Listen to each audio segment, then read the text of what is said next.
Hoy están despiertos, no hace falta gritar. ¿Qué nombres no tenía esa gente?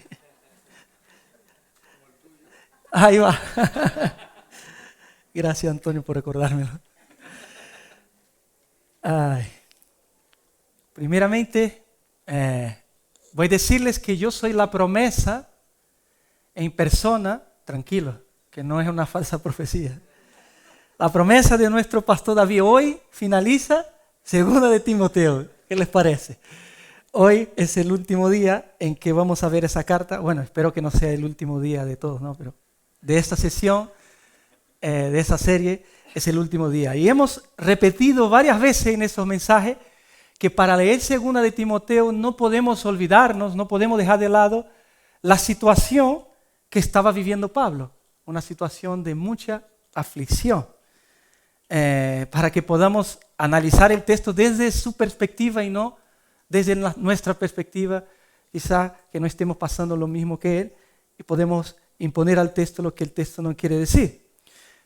Mira, yo les voy a decir algo que hay que ver lo que nosotros decimos, lo que enseñamos a nuestros niños, porque cuando María no está aquí, ¿no? Bien. Cuando María era pequeñita, ella pensaba que los niños salían de un repollo.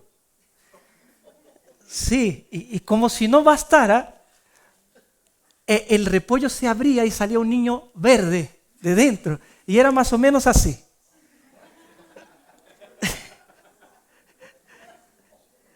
De verdad, hay que ver lo que decimos. No sé quién le dijo eso, pero no voy a comprometer a sus padres. Seguro me están escuchando. Pero imagínate María pasando al lado de una finca de repollo diciendo, ahí están mis futuros amiguitos, cabezas de repollo. O entonces quizás sería una defensora vehemente, ¿no? Y hay de aquellos que viera comiendo repollo. Quizás se casaría conmigo por la cabeza muy parecida al repollo, ¿no? Pero, bueno, el hecho es que esa verdad es la que imperaba en su corazón y quizá absolutamente toda su vida sería regido por esa convicción. Estos lentes de ver niños saliendo de repollo serían los lentes que ella leería la vida. Y hay un principio genérico en la vida, ya hemos dicho eso otras veces, en la vida de todos nosotros, todos, absolutamente todos. Nosotros responderemos a las aflicciones desde 2 puntos de vista. O el punto de vista donde en la cultura nos dicta nuestra familia, nuestra crianza, lo que nosotros somos, ver la vida con nuestros ojos, o por otro lado, podemos ver la vida según Dios, según la verdad de la Biblia. O sea, no hay otra opción. O esa o la otra. Aunque tenemos que tener ese aspecto importante, es importante en esa predicación porque va a conectar bastante lo que vamos a hablar. Cuando yo leo el texto, veo que Pablo le encanta hacer unos contrastes, ¿no? Como hemos leído, Pablo antes estaba solo, no estaba solo, Lucas estaba con él, fue dejado en el juicio solo. Pablo, ¿fuiste dejado solo o no fuiste dejado solo? ¿Quién estaba contigo? ¿Quién? Y Pablo, en esas 2 afirmaciones que vamos a ver en el día de hoy, también hace lo mismo. Él le encanta hacer esas cosas. El hecho de que él fue liberado de la boca del león y que el Señor lo libraría de toda mala obra. Y claro, personas curiosas como yo, indagué en el texto y dije, quiero saber lo que es, ¿no? Esas aparentes contradicciones. O sea, entonces, ¿qué sería, vamos a quitar el repollo, qué sería ser librado de la boca del león y de que Dios lo libraría de toda obra mala? Esa expresión es muy usada en el Antiguo Testamento y tiene una connotación de ser librado, por ejemplo, de un peligro inminente o de ser liberado de una derrota en la guerra, de sus enemigos, de ser calumniado. Y para que entendamos los conceptos, a mí me gusta decir lo contrario de lo que no significa, y lo que vamos a ver ahora son 4 puntos de lo que no significa esa afirmación. Aquí Pablo no está diciendo que fue liberado de la muerte por los leones en la arena. ¿Por qué digo eso? Como muchos de los creyentes primitivos fueron entregados a los leones, pero la ley romana decía que un romano no podía tener ese tipo de muerte. Por lo tanto, Pablo, al ser romano, no podía ser condenado en la arena. Aquí no dice que Pablo sería librado de sus aflicciones. Recordemos que la situación de Pablo está preso. Por lo tanto no fue liberado de sus aflicciones. Ser liberado aquí no era ser privado del dolor. Por lo tanto, aunque Dios se importa con el dolor del ser humano, se importaba con el dolor de Pablo, en ese contexto por el Evangelio no es su principal foco, aunque Dios se interesa por nuestras aflicciones. Tampoco era ser librado de sus enemigos. Es probable, es una opción probable, pero no creo que sea esa, que fue liberado del tribunal. Pero, ¿por qué? ¿Cuál es el mayor problema de Pablo en ese contexto? Su problema es cómo manejaría su situación interna frente a sus problemas. ¿Cómo estaría su estado interno? ¿Cómo manejaría las circunstancias de sufrimiento? ¿Por qué Pablo no tenía presente la liberación de su sufrimiento? Porque su propio sufrimiento presente avala. O sea, no había sido liberado de su sufrimiento. Y de sus enemigos tampoco. Porque en un futuro muy cercano sería martirizado. Por lo tanto, no había sido liberado de sus enemigos. Es como si el Señor me sanara de un cáncer hoy y mañana me da uno peor que hoy y estoy festejando o estoy contando victorias sobre el primero, ¿no? Como decimos los malagueños, no cuaja mucho, ¿no? Porque soy malagueño, con un acento distinto, pero... Entonces, ¿de qué había sido librado Pablo? Tampoco había sido librado de la muerte inminente, del juicio. No creo que Pablo se refiere, aunque esa opción, muchos teólogos coinciden que esa sería la respuesta, que fue liberado de la muerte. Pero veo un detalle, que Pablo no estaba viendo la muerte como algo malo en sí, sino que en el versículo que sigue, en la misma línea, la línea después, Pablo lo dice: el Señor me librará de toda obra mala y me traerá a su reino celestial. Pues ¿cómo Pablo iba a su reino celestial? Sino por la muerte. O sea, por ahí va. Bueno, no sé que el Señor volviera, pero vamos por ahí. O sea, no sería una victoria sobre la muerte, creo yo, porque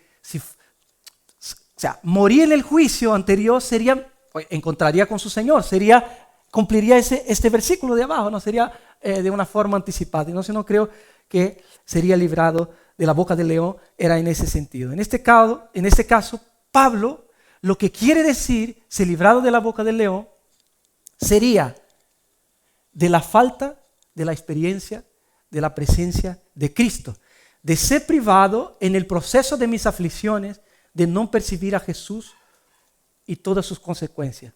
En otras palabras, vivir mis momentos difíciles a través de mis lentes, ver la vida a través de mis ojos. Por lo tanto, yo no creo que Pablo aquí está hablando de un sufrimiento, algo malo físico que podría haberle hecho o que le iban a hacer, porque su martirio es una confirmación que fue o no fue una obra mala que le pasó. Lo mataron.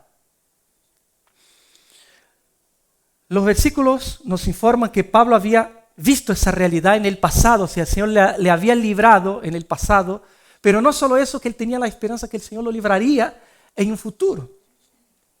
La confianza que él tenía en el Señor, que otra vez el Señor iba a librarle.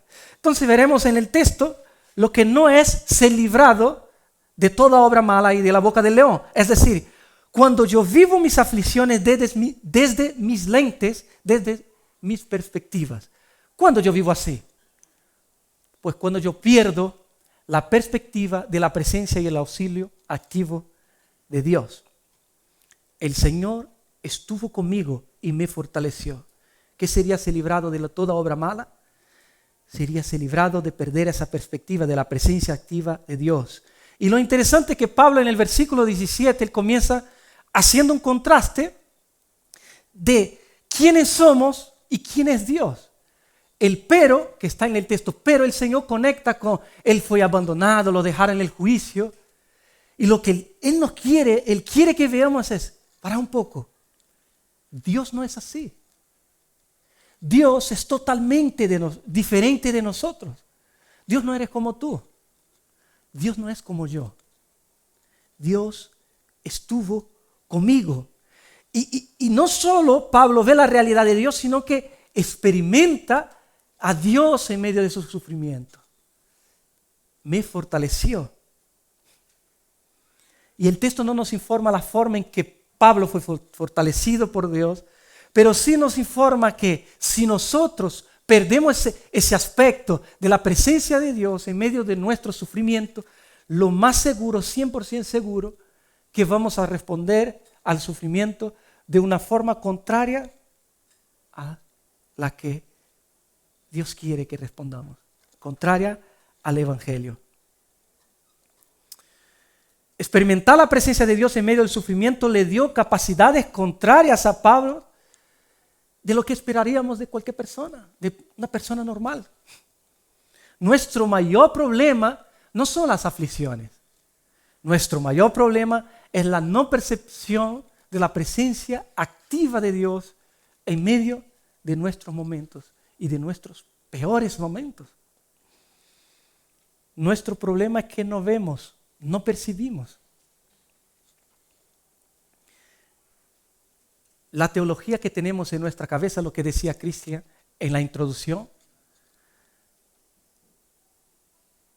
son solo teorías, pero cuando estamos inmersos en dificultades, muchas veces olvidamos de todo eso. Olvidamos de que Dios está ahí, que su presencia está con nosotros. Cuando soy gobernado por esa realidad de la ausencia de Cristo,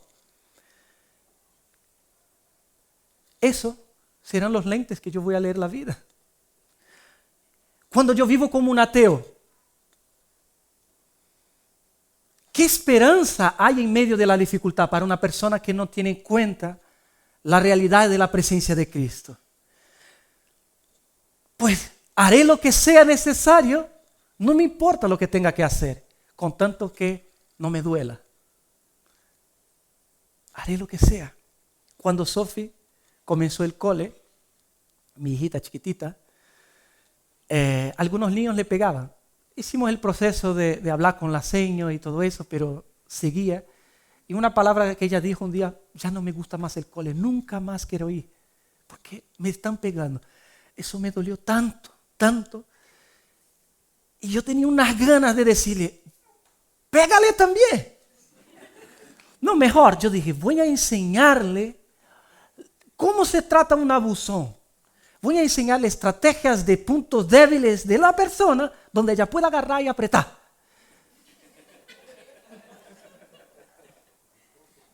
Una persona, me comenté con esa persona y me dijo: Leo, ¿no sería un buen momento, una buena oportunidad para enseñarle a tu hija que Cristo sufrió injustamente? Mi corazón hizo así, apretó un poquito, no me gustó mucho.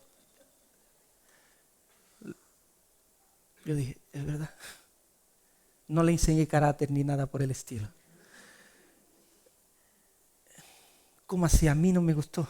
Mi hija está sufriendo, me duele a mí. Pero ¿cómo viviré? ¿Incluiré a Dios en medio de esas circunstancias difíciles, de esas decisiones difíciles que tengo que tomar? ¿O viviré viendo repollos, según mis perspectivas, según yo? Cristo es Dios con nosotros. No es un dicho, decimos muchas veces en la iglesia y a veces se vuelve como Cristian había dicho. Una repetición, una muletilla. Dios está con nosotros en todas nuestras circunstancias, solo que a veces estamos ciegos. Y la consecuencia de la presencia de Cristo en la vida de Pablo, el auxilio que tuvo en medio esa aflicción, no liberó de ellas. A mí no me sacó de mi aflicción. Los niños siguieron pegándola. Bueno, después de un tiempo paró, pero en ese momento no. Pero sí, la presencia de Cristo lo capacitó para enfrentarlas, que es muy distinto. Ser librado en ese contexto es ser librado de perder la perspectiva del propósito mayor de mis circunstancias. El texto dice, a fin de que, el propósito lo puse ahí entre paréntesis, por mí se cumpliera cabalmente la proclamación del mensaje y que todos los gentiles oyeran. Ahora bien, si no somos capaces de ver a Cristo, el punto anterior como hemos visto, perderemos el foco. Perderemos el privilegio de vivir el proceso del dolor. Escucha, perderemos el privilegio, esa palabra es un palabrota en nuestros días actuales. Privilegio de pasar el dolor, vivir el proceso del dolor, viendo más allá de mis circunstancias. Nadie que experimenta el Evangelio, que percibe a Dios, transita por el camino del sufrimiento sin un propósito específico. Voy a leer algo que dijo Piper. Este libro está muy bueno, lo recomiendo, ¿vale? Es un libro que habla del sufrimiento. En primera persona, él ha sufrido bastante y lo cuenta y es muy bueno. He leído ahí y dice, Dios nunca se burla de nosotros en nuestra debilidad. Él nunca minimiza lo que estamos pasando. Él nunca nos da la espalda cuando nos preguntamos qué está haciendo, por qué estamos enfrentando lo que estamos enfrentando. El mensaje es que la gracia de Dios no se trata solo de tu perdón pasado y tu esperanza futura, sino también de todo lo que estás enfrentando ahora mismo. Todas las aflicciones de hoy, desilusiones, debilidades, dilemas inesperados y el sufrimiento que resulte han sido dirigidos por su gracia. Es difícil verlo, ¿no? Diciendo esto, ahora voy a decir una herejía, que a veces decimos alguna herejía de aquí arriba, que parece ser contradecir todo lo que estoy diciendo, todo lo que hemos leído, pero analice un poquito. La pregunta que hago, si a Pablo no le has quitado el dolor, la percepción, y por un momento pensá en tu mayor aflicción que has vivido o estás viviendo. Un segundo, o que haya vivido. Vale, por ahí hay cosas que para Dios es más importante que mi dolor. No que el mismo no sea importante. Como acabamos de leer, hemos leído, Dios se importa con nuestro sufrimiento. No estoy diciendo que no se importe. Dios no disfruta del dolor del ser humano. Pero es como si un hijo, dos hijos tuyos, dos amigos, dos hermanos están jugando, uno corta el dedo literal y otro le duele la uña. ¿A quién atenderías primero? Con ese ejemplo no quiero decir que el orden, lo que quiero decir que el orden de mis actitudes revela el orden de prioridades. Yo sé que no puedo, no lo veo de esa forma, quizá vosotros tampoco van a ver, no importa, pero porque me duele a mí y mi dolor es más importante que cualquier otro dolor. ¿O no funcionamos así? Para Pablo, el propósito principal de su vida era dar a los demás lo mismo que él estaba experimentando. Ahora van a entender un poquito. En medio de su dolor, lo que culminaría en una eternidad de disfrute al lado de su Redentor, de su Salvador. Por lo tanto, que las demás personas conocieran esa buena noticia, el Evangelio era primordial. Estaba en primer lugar el Evangelio. Y como consecuencia el dolor eterno que causa la separación del hombre con Dios eternamente, este sí es un dolor superior. Esto sí vale la pena sufrir. Nosotros teníamos un hámster, como María no está aquí. Hace 2 años se llamaba Benjamín, como el marido de Adela. Y se murió los 2 años y María comenzó a llorar. Bueno, los dos comenzamos a llorar. Y estaba Martín, nuestro amigo, en casa y era algo tragicómico, los dos ahí en el funeral del Benjamín. Pero lo que yo esperaba de todas las personas era risas como vosotros. Pero Martín se puso serio y comenzó a consolarnos. Y eso me llamó mucho la atención, marcó esa actitud de Martín en mi vida. ¿Por qué nos consoló? Porque Él quería que experimentáramos alivio, descanso para el alma. Estuvo dispuesto a sacrificar su precioso tiempo, podía estar tomando un café con sus amigos, haciendo lo que sea, para estar con 2 personas llorando por su hámster. Pregunta, ¿qué aspectos sacrificiales veo en mi vida a favor de los no creyentes?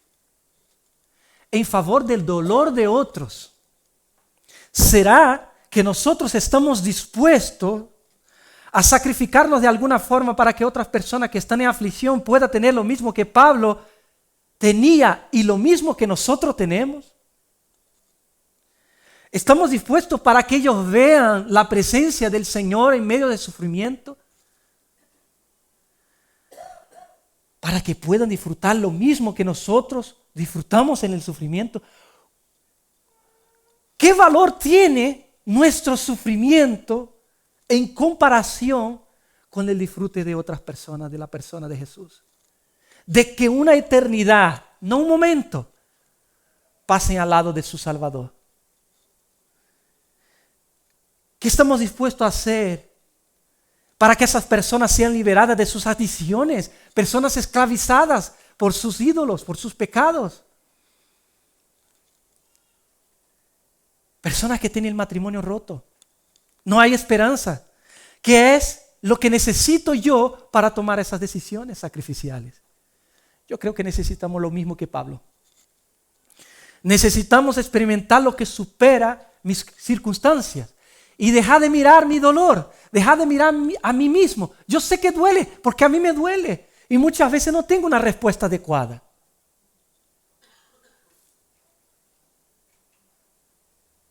Necesito lo mismo que Pablo. Si experimento la compañía de Jesús, experimentaré lo diferente que caminar en esta vida dolorosa, esa vida de espinos, de malentendidos, esa vida injusta que no funciona bien. El pecado ha destrozado todo. ¿O no funcionamos así cuando recibimos una buena noticia? Seguro que Mariló de Jesús quiere contar a todos que se van a casar. O que se va a bautizar hoy por la tarde. Es una buenísima noticia. ¿Qué es el Evangelio sino la entrega de Jesús por nosotros, recuperando esa relación que nosotros habíamos perdido en el Edén? Es Dios invitando al ser humano a una relación íntima, de disfrute. Ver la vida con mis ojos es perder la perspectiva mayor que Dios tiene para mí. Yo tuve una situación muy difícil el mes pasado que para mí fue injusto, pero el hecho que mi respuesta también fue injusta. No miré las circunstancias con mis ojos, no miré las circunstancias a través del Evangelio. Yo, si vivo una vida llena de mí, de mis deseos, de lo que quiero, de mis planes, del rumbo que yo he trazado para mi vida, a corto y a largo plazo, perderé por completo el sentido de las aflicciones, el propósito superior que el Creador del universo ha proyectado para mí. Hay algo que Dios quiere obrar en mí a través de lo que yo estaba pasando, de la circunstancia difícil. Yo en ese momento tuve en cuenta esa realidad. ¿Será? ¿Qué quiere Dios para mí en esa situación injusta?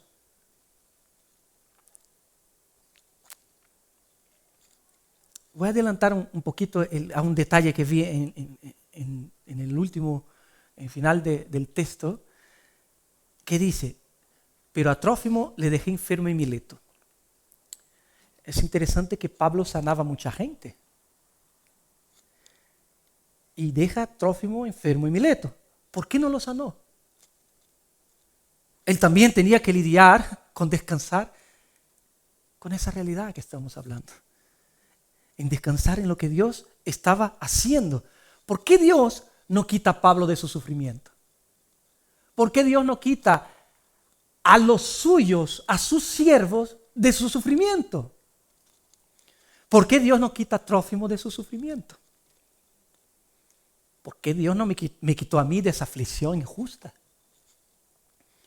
Pero la pregunta más importante es ¿por qué Dios no quitó el sufrimiento de su propio Hijo? Isaías 53 dice, mas Él fue molido por nuestras transgresiones, molido por nuestras iniquidades. El castigo por nuestra paz cayó sobre Él y por sus heridas hemos sido sanados. Todos nosotros nos descarriamos como ovejas, nos apartamos cada cual por su camino.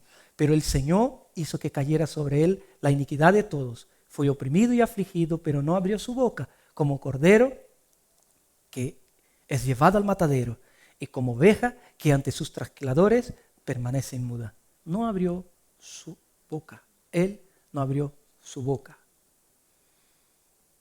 ¿Por qué Dios no quitó el sufrimiento de su Hijo? Por otros. Y por otro. Para que su nombre fuera glorificado en salvarnos. Pablo afirma que él había cumplido cabalmente la proclamación del mensaje. Y me hace recordar Hechos 9, 15 al 16, que dice, pero el Señor le dijo, ve por qué me es instrumento escogido para llevar mi nombre en presencia de los gentiles, de los reyes de los hijos de Israel. Porque yo le mostraré cuánto debe padecer por mi nombre. Pablo tenía un propósito que valía la pena, para llevar mi nombre. ¿Cuál es el propósito de tu vida? ¿Cuál es el propósito de mi vida? Si es verdad que nuestro propósito de vida es amar a Dios y disfrutarlo por siempre, en las aflicciones también. Como cantábamos la canción. ¿Cómo recibiré de ti el bien? Y el mal rechazaré. Ser librado en ese contexto es ser librado de perder la perspectiva de lo eterno. El Señor me librará de toda obra mala y me traerá a salvo a su reino celestial. La misma idea del ejemplo anterior. ¿Con qué ojos he leído mi problema? La centralidad de la resolución de mi conflicto fue aplicar mi justicia en aquel momento. Perdí la perspectiva eterna. No tuve en cuenta, no tuve presente que lo que me estaba ocurriendo no duraría para siempre. Es pasajero. Pero el gozo en la presencia de Cristo es sumamente superior a cualquier situación difícil. Y que está disponible para cada uno de nosotros ahora mismo. Cuando miramos a Cristo podemos ver el proceso de su historia y vemos que Cristo fue molido. Sin sufrimiento, la frase que escuchamos también, sin sufrimiento no hay gloria. Lo que vivimos es transitorio e insignificante comparado con la gloria, el disfrute que nos espera en la eternidad. Lo que nos hace falta es ver lo que ya tenemos. Ser librado en ese contexto es perder la perspectiva de la centralidad del Evangelio. A Él sea la gloria por los siglos de los siglos. Amén. Piper también escribió en ese libro, dice, el sufrimiento nos confronta con el hecho de que la vida no se trata de nosotros, sino de Dios. No se trata de nuestra gloria, sino la suya. No es primero sobre nuestro placer, sino sobre el suyo. No se trata de nuestros planes para nosotros, sino de su voluntad para nosotros. No se trata de nuestro control, sino el suyo. No de nuestros pequeños reinos, sino de los suyos. No se trata de nuestros éxitos, sino sobre el despliegue de su majestad. Si la vida fuera sobre nosotros y fuera controlada por nosotros, veríamos qué hacer para nunca sufrir. La crisis de fe que a menudo acompaña el sufrimiento es el resultado de una colisión entre nuestra voluntad y la voluntad de Dios, y nuestra gloria y su gloria. En nuestro egoísmo, nosotros no podemos ver el sufrimiento de ningún tipo como algo bueno. Así que empezamos a cuestionar si Dios, quien lo ha permitido en nuestras vidas, es bueno. Ponerte a ti mismo en el centro hará que los problemas que enfrentes sean tanto más problemáticos. Y vamos a dar un paseito por el texto. Mira un detalle. El Señor estuvo, me fortaleció, fui librado, me librará, me traerá. El Señor ha hecho todo. ¿Pudieron ver los verbos? Son pasivos. ¿De quién es la gloria? Vivir mis aflicciones con esa realidad en mente puede ayudarnos de una manera increíble. La vida cristiana no se trata de mí, no se trata de ti. La vida cristiana no se centra en lo que a nosotros nos duele. La centralidad del Evangelio se trata de la gloria de Cristo, de lo que Él ha hecho en nosotros y lo que hace por nosotros. Y con eso, una vez más, no quiero ser insensible con el dolor de nadie. Dios se preocupa con nuestro dolor. Y el último punto es ser librado de perder la importancia de las relaciones. Nadie antes de morir, a no ser que tenga algún problema mental, va a pensar en la alfombra que no pasó en el chino, que falta en comprar, que se olvidó, o los platos que se olvidó de lavar, o algo por el estilo. O sea, ¿qué pensaríamos antes de nuestra muerte? Algo que sea importante para nosotros.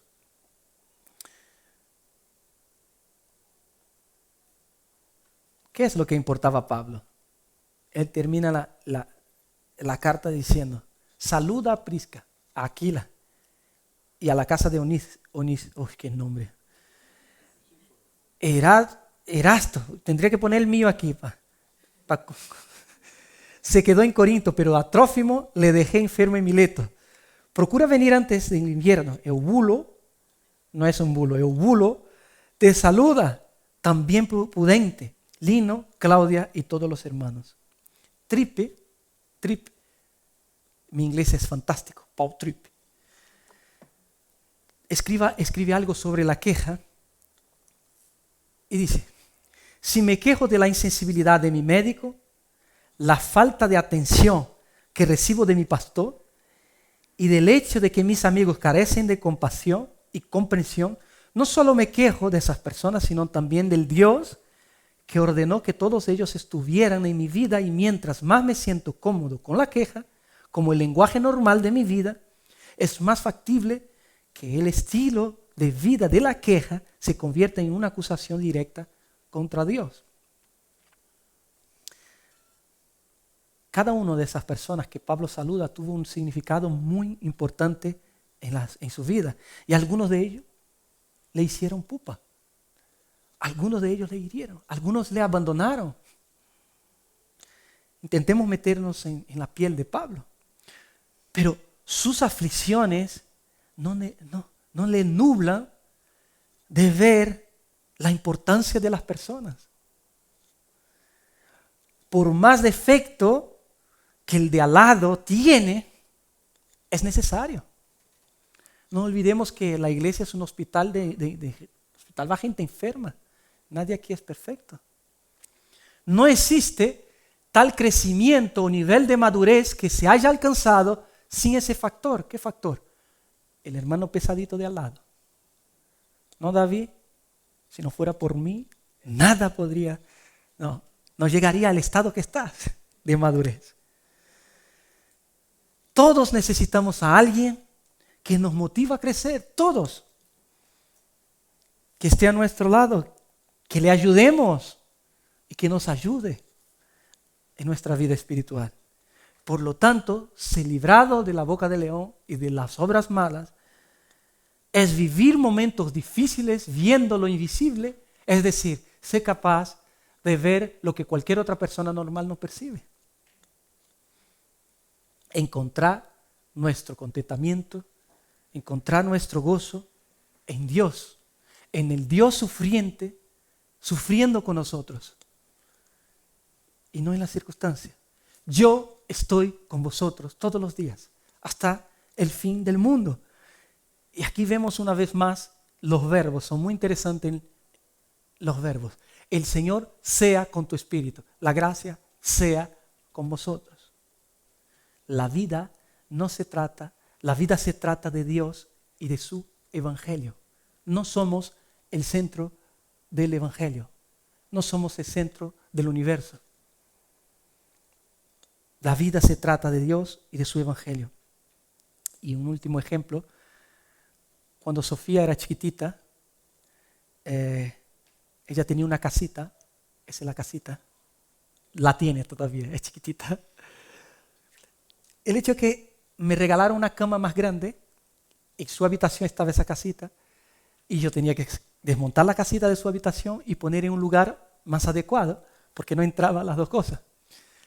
Ustedes no saben el llanto, la lamentación, daba una pena porque lloraba desconsoladamente, un llanto profundo. Por más que explicáramos, hija, la vamos a poner en otro lugar. Para ella en su cabeza creo que es que me la van a tirar. Van a sacar la casita de aquí, del lugar que me gusta. No había manera. Pero cuando montamos la casita en otro lado, yo les voy a mostrar la expresión similar que hubo.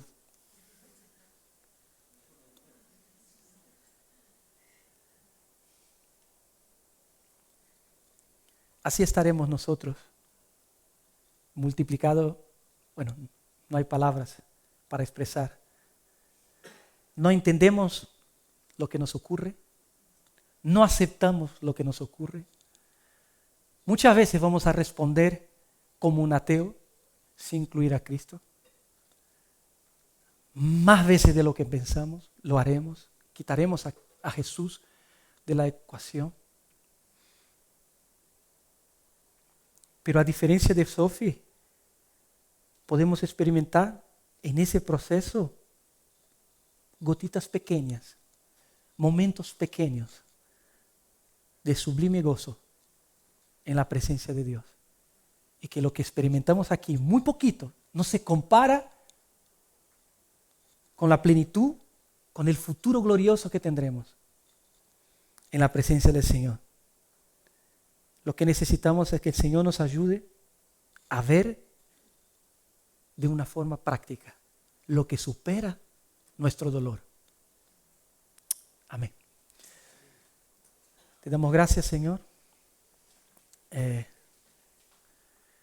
Esta semana fui desafiado a leer esos textos, ver la situación de Pablo, hablar del sufrimiento que, en primer lugar, no soy digno de hablar, pero sí el Evangelio, por medio de tu palabra, tengo esa dignidad de hablar abiertamente que no soy el que debería ser. En muchas ocasiones respondo según mis deseos, pero también el Evangelio nos dice que somos aceptados como hijos y la herencia que tenemos en ti es superior también a la realidad de mi corazón presente. Que el pecado que mora en mí todavía es una señal de una necesidad profunda de tu compañía.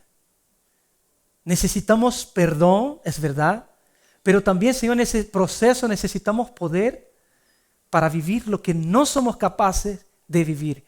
Ninguno de nosotros que estamos aquí y los que están escuchando por internet tienen la capacidad de vivir una aflicción, una injusticia con un corazón limpio, con un corazón que recibe como tú recibiste la corona de espinas, como tú recibiste el juicio en la cruz, Señor. A no ser que haya una intervención y tu Espíritu Santo toque nuestro corazón, cambia nuestros deseos y podamos responder con el Evangelio. Ayúdanos, como Cristian dijo en el principio del culto, Señor. Ayúdanos a que esa realidad de esa teología que estoy orando, de esa teología que hablamos constantemente, que repetimos, y a veces pasa tan lejos de nuestra práctica, Señor. Ayúdanos a coincidir. Ayúdanos a vivir lo que Pablo ha vivido, tu presencia y el disfrute que hay en ti. En tu nombre, Jesús. Amén.